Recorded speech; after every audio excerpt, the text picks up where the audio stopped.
Hello everyone, welcome to Digital Institute by SM Majumdar YouTube channel and Facebook page. আশা করি সবাই ভালো আছেন। আজকে আমি আরো একটি গুরুত্বপূর্ণ টপিক নিয়ে সামান্য কিছু কথা বলার জন্য চলে এসেছি। তাই ভিডিওটি না টেনে পুরো ভিডিও দেখার অনুরোধ রইল। এই ভিডিওটি বিশেষ করে আমার প্রিয় ছাত্রছাত্রীদের প্রতি। আমি আশা করি এই ভিডিও থেকে সামান্য কিছু হলে শিখতে পারবে। যদি ভিডিওটি ভালো লাগে তাহলে ভিডিওটি লাইক করবেন, শেয়ার করবেন, অন্যদেরকে দেখার সুযোগ করে দিবেন এবং সাথে এই চ্যানেলটিকে সাবস্ক্রাইব করে রাখবেন। তাহলে শুরু করি আজকের এই গুরুত্বপূর্ণ টপিক নিয়ে সামান্য কিছু কথা। আজকের এই ভিডিওটি আমার প্রিয় ছাত্রছাত্রীদের প্রতি, যারা বিশেষ করে বেশি করে মোবাইল ফোন ব্যবহার করছেন। তো আজকের এই পুরো ভিডিওটি দেখলে বুঝতে পারবেন যে মোবাইল ফোন ব্যবহার ভালো না খারাপ, অর্থাৎ কিভাবে আমরা মোবাইল ফোন ব্যবহার করলে মোবাইল ফোনের ভালো দিক পেতে পারি। তাই পুরো ভিডিওটি দেখতে থাকুন। প্রথমে আমি এটি বলতে চাই যে মোবাইল ফোনের ভালো দিক, যে মোবাইল ফোন ব্যবহার করলে যে কিভাবে আমাদের অর্থাৎ প্রিয় ছাত্রছাত্রীদের ভালো হবে। যে প্রথম যে ভালো দিকের মধ্যে প্রথম যেটি হলো শিক্ষার সহজলভ্যতা। যে এই মোবাইল ফোনের মাধ্যমে শিক্ষার সহজলভ্য হয়ে উঠেছে, অর্থাৎ যে কোনোভাবে সোশ্যাল মিডিয়ার মাধ্যমে হোক, ইউটিউবের মাধ্যমে হোক, যে কোনো প্রবলেমের সমস্যা হলে যে মোবাইল ফোনের মাধ্যমে সেটি সমাধান করতে পারবেন। দ্বিতীয়ত হচ্ছে ভালো দিকের মধ্যে যোগাযোগের মাধ্যম। যে কোনোভাবেই হোক একজনে অপরজনের সাথে যোগাযোগ করতে পারবেন এই মোবাইল ফোনের মাধ্যমে। যে যদি কোনো সমস্যা হয় তাহলে গ্রুপ ডিসকাস করতে পারেন মোবাইল ফোনের মাধ্যমে যোগাযোগ করে। সেই রকমই ভালো দিকের মধ্যে বিশেষ গুরুত্বপূর্ণ দিক রয়েছে যে যোগাযোগের মাধ্যম। তৃতীয়ত হচ্ছে বিশেষ যে গুরুত্বপূর্ণ যে বিষয়, জ্ঞান ও তথ্যের উৎস। মোবাইল ফোনের ভিতরে অর্থাৎ মোবাইল ফোনের মাধ্যমে আমাদের অনেকগুলো জ্ঞান অর্জন করতে পারে, অর্থাৎ ছাত্রছাত্রীরা, আমার প্রিয় ছাত্রছাত্রীরা এই মোবাইল ফোনের মাধ্যমে অনেক জ্ঞান অথবা তথ্যের সংগ্রহ করতে পারবেন যদি ইচ্ছে থাকে। মোবাইল ফোনের ভালো দিক এর বিষয়ে সামান্য গুরুত্বপূর্ণ যে কয়টি দিক রয়েছে সেগুলি আমি বলেছি। এখন আমি বলতে চাই যে মোবাইল ফোনের খারাপ দিক। মোবাইল ফোন ব্যবহার করলে খারাপ কি কি হতে পারে। খারাপ দিকের মধ্যে প্রথম যে সবচেয়ে গুরুত্বপূর্ণ যে দিকটি হলো আসক্তির সৃষ্টি করে, অর্থাৎ যে মোবাইল ফোন বেশি ব্যবহার করলে সেটির প্রতি আসক্তি হয়ে উঠবে, অর্থাৎ অ্যাডিক্টেড হয়ে উঠবে। এক সময় এরকম হয়ে যাবে যে মোবাইল ফোন ছাড়া থাকতে পারবে না, এটার প্রতি আসক্তি হয়ে যাবে। তাই নিয়মিত ব্যবহার করা খুবই উত্তম।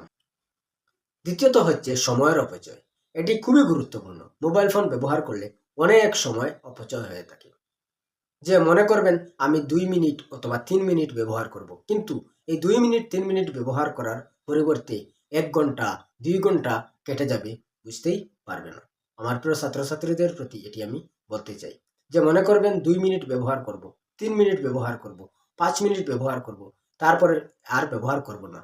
কিন্তু এই 2 মিনিট 3 মিনিট 5 মিনিটের জায়গায় 1 ঘন্টা 2 ঘন্টা 3 ঘন্টা হয়ে যাবে, কিছুই বুঝতে পারবে না।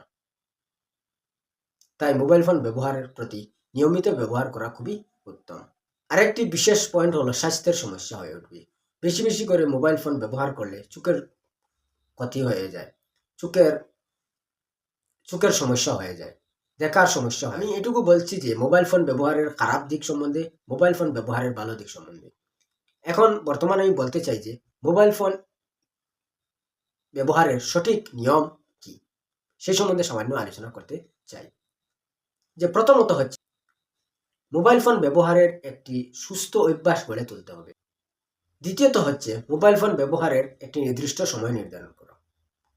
একটি নির্দিষ্ট সময় পর্যন্ত মোবাইল ফোন ব্যবহার করলে আমি মনে করি নির্দিষ্ট সময়ের জন্য মোবাইল ফোন ব্যবহার করতে পারলে আশা করি যে মোবাইল ফোন খারাপ হবে না। তাই নির্দিষ্ট সময়ের প্রতি বিশেষভাবে লক্ষ্য রেখে মোবাইল ফোন ব্যবহার করতে পারবে। দ্বিতীয়ত হচ্ছে মোবাইল ফোন ব্যবহার করতে পারবে শিক্ষামূলক কাজে, অর্থাৎ শিক্ষার প্রতি গুরুত্ব দিয়ে শিক্ষার উন্নতির স্বার্থে মোবাইল ফোন ব্যবহার করতে পারবে। এটি করলে অনেক উন্নতি আসবে, অনেক কিছু জানতে পারবে, শিখতে পারবে। মোবাইল ফোনের মাধ্যমে অনেক কিছু শেখার সুব্যবস্থা রয়েছে। বর্তমান পরিস্থিতিতে একটি সমস্যা রয়েছে যে সোশ্যাল মিডিয়ায় গেমের প্রতি আসক্তি হয়ে যায় শিক্ষার্থীরা। তো সেটার প্রতি বিশেষভাবে নজর রাখতে হবে যে যাতে গেমের প্রতি আসক্তি না হয়। যে সোশ্যাল মিডিয়ার প্রতি অনেক সময় ব্যয় হয়, সেটার প্রতি গুরুত্ব দিতে হবে, সেটার প্রতি নজর রাখতে হবে যাতে গেমের প্রতি আসক্তি না হয়। সোশ্যাল মিডিয়ায় অনেক সময় অপচয় হয়ে যায়। তাই প্রিয় শিক্ষার্থীরা, এটি আমি বলতে চাই যে প্রিয় ছাত্রছাত্রীরা যাতে সোশ্যাল মিডিয়ায় সময় যাতে অপচয় না হয় এবং গেমের প্রতি বিশেষভাবে খেয়াল রাখতে হবে যাতে সময় অপচয় না হয়। এবং বিশেষ করে অনেক কিছু দেখা যায় যে গেমের প্রতি অনেক ছাত্রছাত্রীরা আসক্তি হয়ে যায়, এডিক্টেড হয়ে যায়। তাই গেমের প্রতি এডিক্টেড না হওয়ার জন্য বিশেষ করে বর্তমান সেটা দেখা যাচ্ছে যে বন্ধুদের সাথে মোবাইলের মাধ্যমে না করে বন্ধুদের সাথে অফলাইনে অর্থাৎ সামনাসামনি সময় কাটানো, এটি খুবই গুরুত্বপূর্ণ। এবং বেশি বেশি করে বই পড়া, মোবাইল ফোন যতটুকু সম্ভব কম ব্যবহার করা খুবই উত্তম। বেশি বেশি করে বই পড়ার অভ্যাস গড়ে তুলতে পারলে আমি মনে করি অনেক কিছু শিখতে পারবে। ভিডিওর শেষের দিকে আমি এটি বলতে চাই যে আসলে মোবাইল ফোন ব্যবহার করা শিক্ষার্থীদের জন্য ভালো না খারাপ,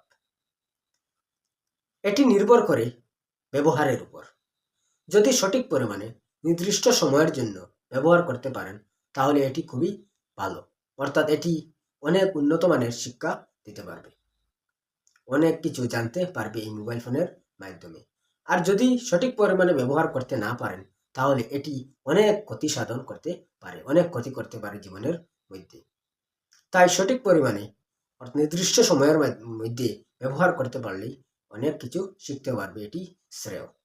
তাই আমি এটি বলতে চাই যে মোবাইল ফোন যদি ব্যবহার করেন তাহলে সঠিক পরিমাণে এবং নির্দিষ্ট সময়ের জন্য ব্যবহার করলে এটি শ্রেয়। আজকের ভিডিওটি এই পর্যন্ত। যদি ভিডিওটি ভালো লাগে তাহলে ভিডিওটি লাইক করবেন, শেয়ার করবেন এবং কমেন্ট করে জানাবেন যে কীরকম হয়েছে। আর যদি ভালো লাগে তাহলে এই চ্যানেলটিকে সাবস্ক্রাইব করে দেখা হবে পরের ভিডিওতে। ধন্যবাদ। Thank you.